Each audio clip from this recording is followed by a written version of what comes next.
بسم اللہ الرحمن الرحیم۔ وائس آف بنت جمیلہ کی جانب سے معزز سامعین کو السلام علیکم۔ ایک مرتبہ حضرت خالد بن ولید رضی اللہ تعالیٰ عنہ اور حضرت عبد الرحمن بن عوف رضی اللہ تعالیٰ عنہ کے درمیان کسی بات پر تلخ کلامی ہو گئی۔ حضرت خالد رضی اللہ تعالیٰ عنہ نے حضرت عبد الرحمن بن عوف کو کوئی سخت بات کہہ دی۔ حضرت عبد الرحمن بن عوف رضی اللہ تعالیٰ عنہ نے نبی کریم صلی اللہ علیہ وآلہ وسلم سے حضرت خالد بن ولید رضی اللہ تعالیٰ عنہ کی شکایت کی تو نبی کریم صلی اللہ علیہ وآلہ وسلم نے حضرت خالد بن ولید رضی اللہ تعالیٰ عنہ کو دیکھ کر فرمایا کہ آئیے اپنی ویڈیو کا باقاعدہ آغاز کرتے ہیں اور اس واقعے کی مکمل تفصیلات جانتے بھی ہیں۔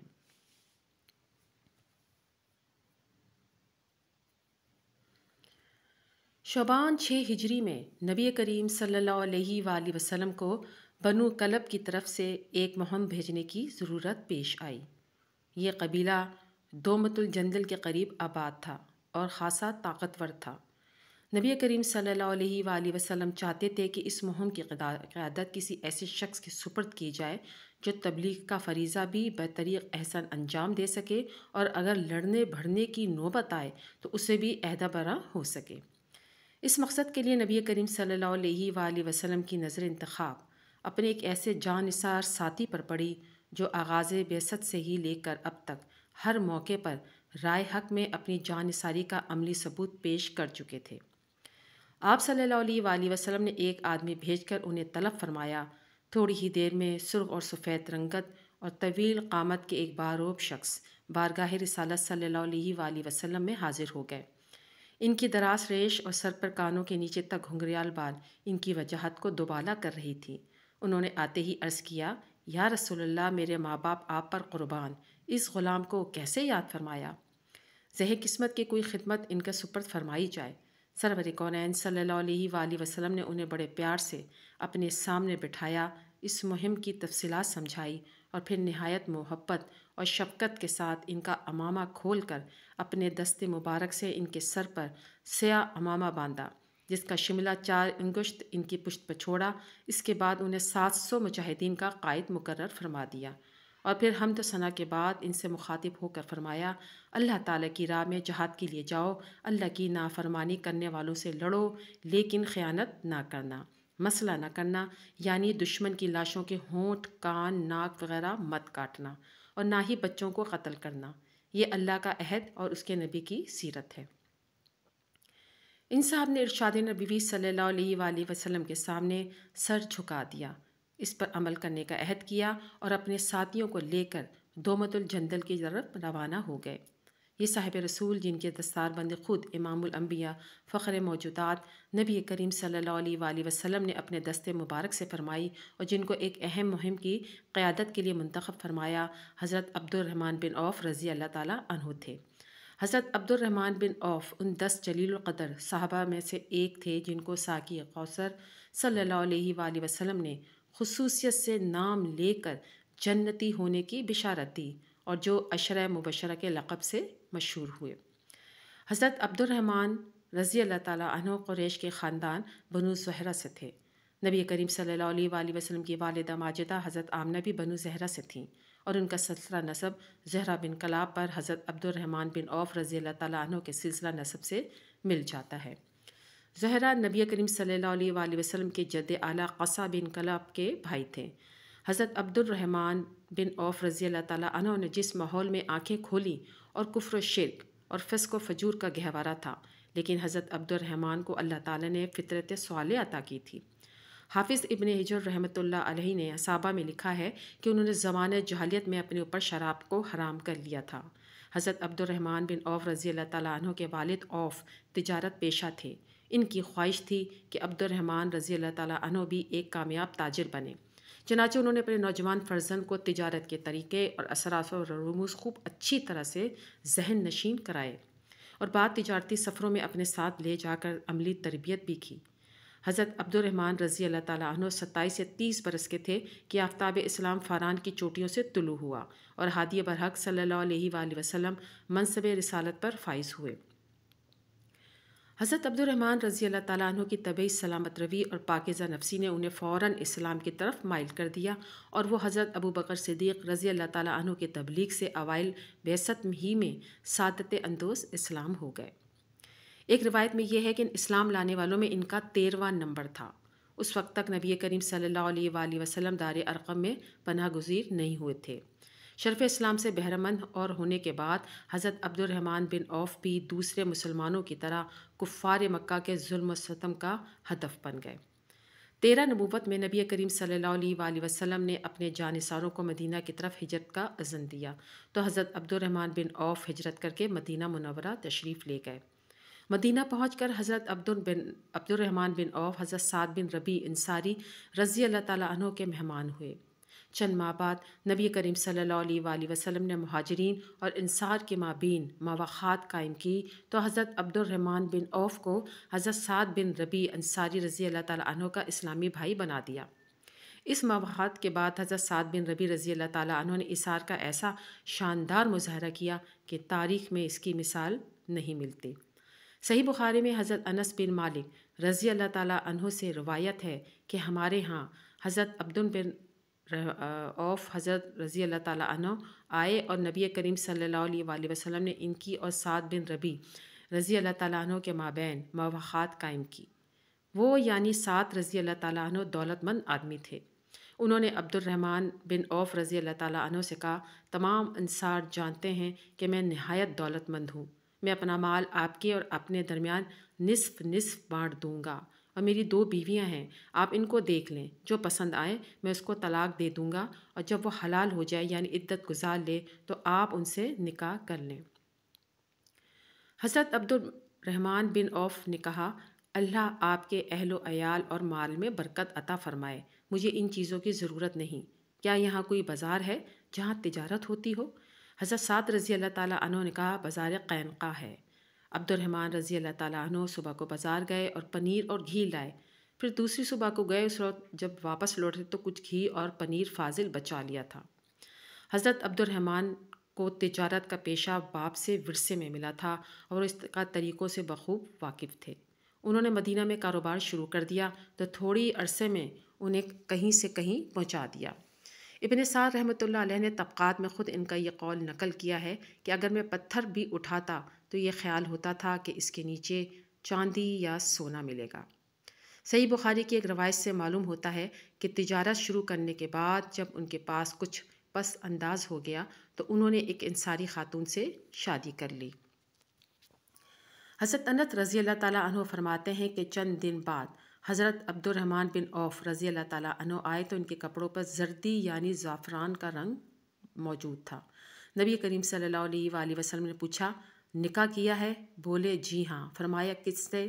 جواب دیا ایک انصاری عورت سے۔ فرمایا اس کو کتنا مہر دیا؟ عرض کیا کھجور کی گٹھلی کے برابر سونا۔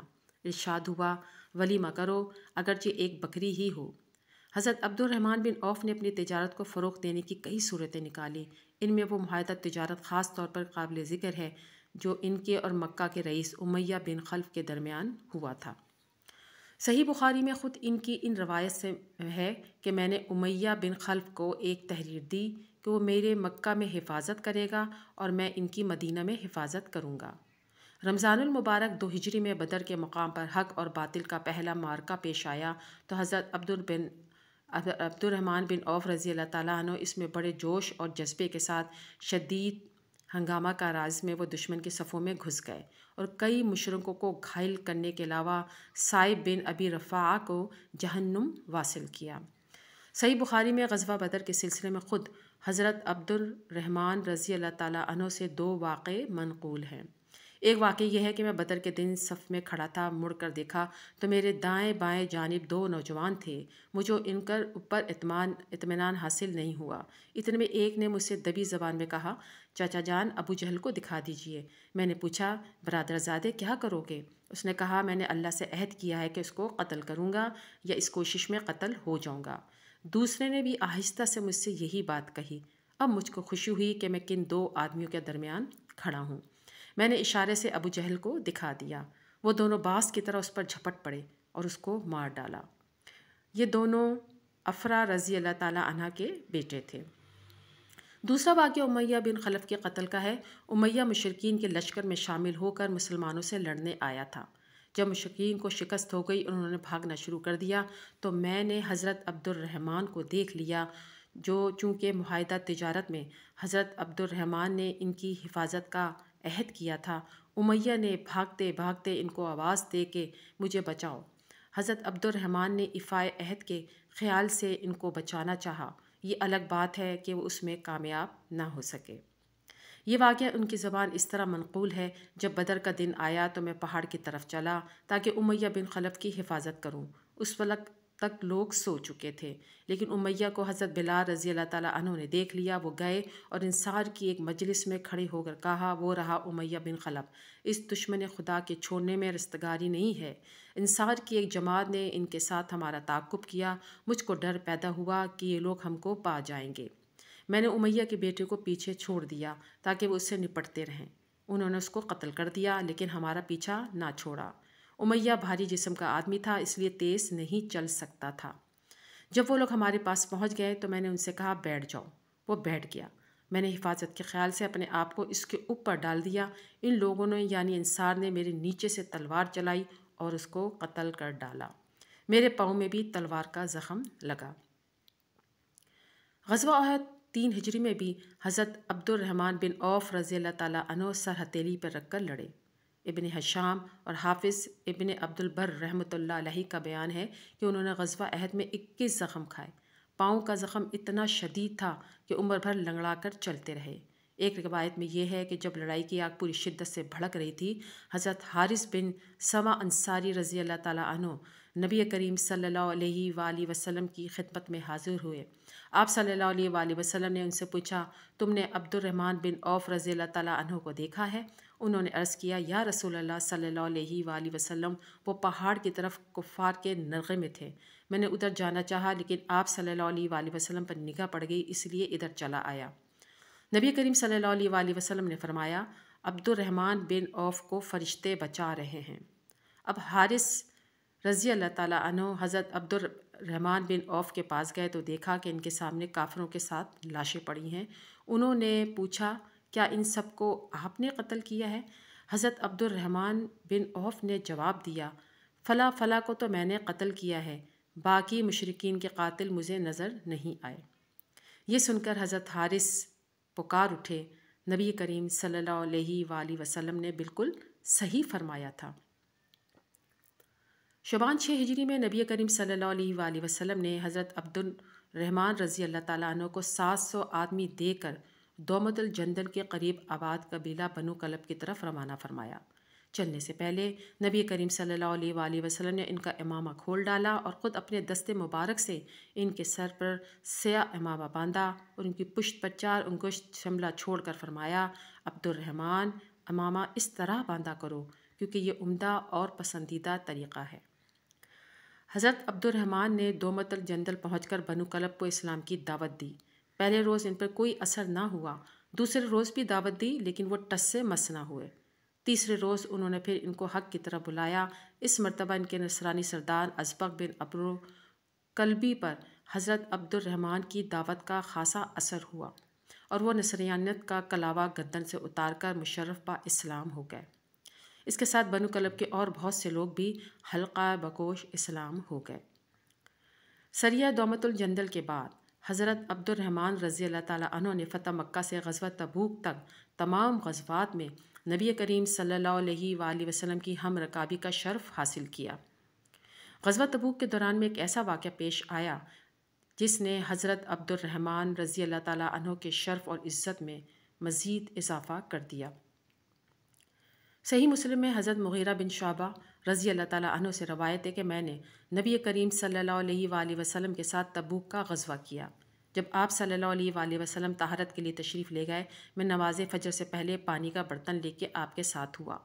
جب آپ صلی اللہ علیہ وآلہ وسلم واپس آئے تو میں نے ایک برتن سے آپ صلی اللہ علیہ وآلہ وسلم کے ہاتھوں پر پانی ڈالا۔ آپ صلی اللہ علیہ وآلہ وسلم نے 3 مرتبہ دونوں ہاتھ دھوئے، پھر منہ دھویا، پھر اپنے جبے کے آستین چڑھانے لگے تو آستین تنگ تھی، چڑھ نہ سکی، تو اندر سے ہاتھ نکالے اور دونوں ہاتھ کونے تک دھوئے، پھر موضوع پر وضو یعنی مسح کیا، پھر چلے، میں بھی چلا، لوگوں نے عبد الرحمن بن عوف رضی اللہ تعالیٰ عنہ کو امام بنا دیا۔ انہوں نے نماز شروع کر دی۔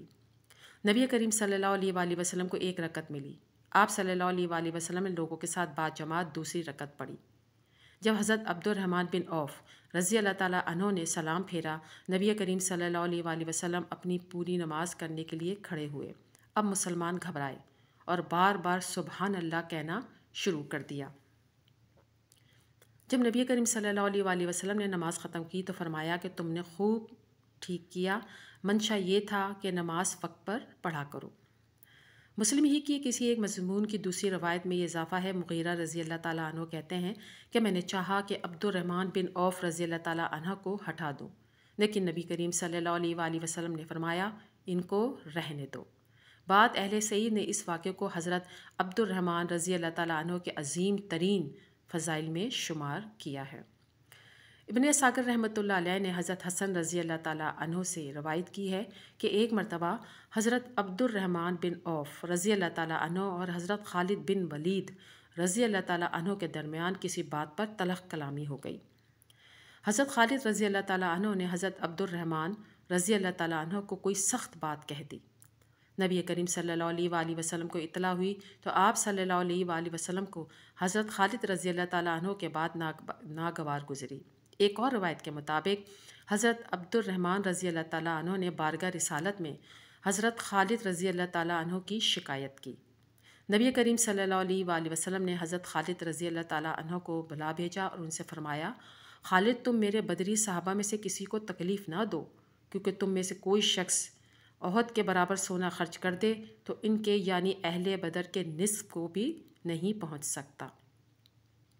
یہ واقعہ امام مسلم رحمۃ اللہ علیہ، طبران رحمۃ اللہ علیہ اور بعض دوسرے علماء نے بھی بیان کیا ہے، تاہم تفصیلات اور الفاظ میں کس قدر اختلاف ہے۔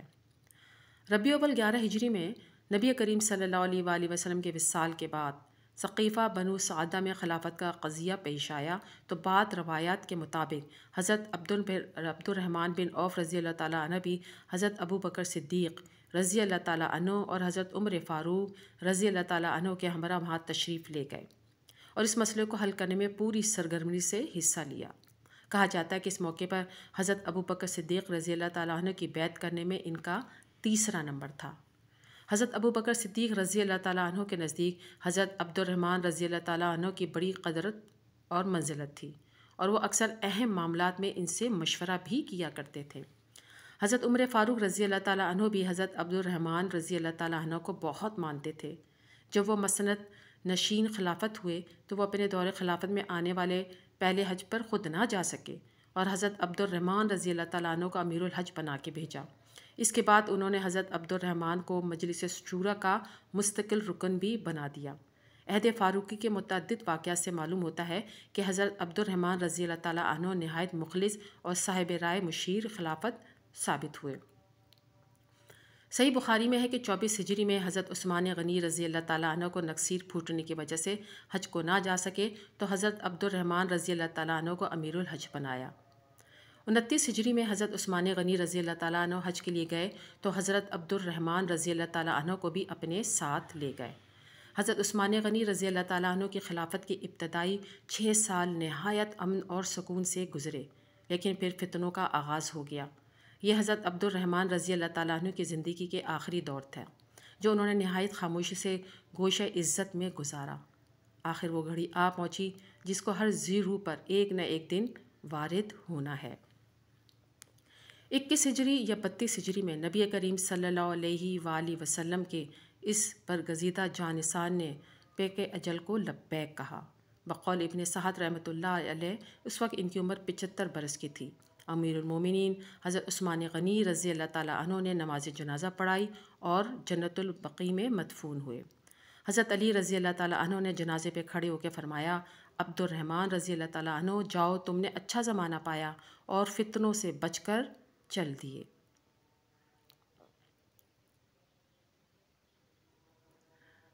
اللہ تعالیٰ کی ان پر بے شمار رحمتیں نازل ہوں، آمین ثم آمین۔ تمام دوستوں سے گزارش ہے کہ ایک مرتبہ درود ابراہیمی ضرور پڑھ دیجیے۔ جزاک اللہ خیرا۔ ویڈیو اچھی لگے تو لائک کیجیے اور ثواب کی نیت سے اپنے دوستوں کو ضرور شیئر کیجیے۔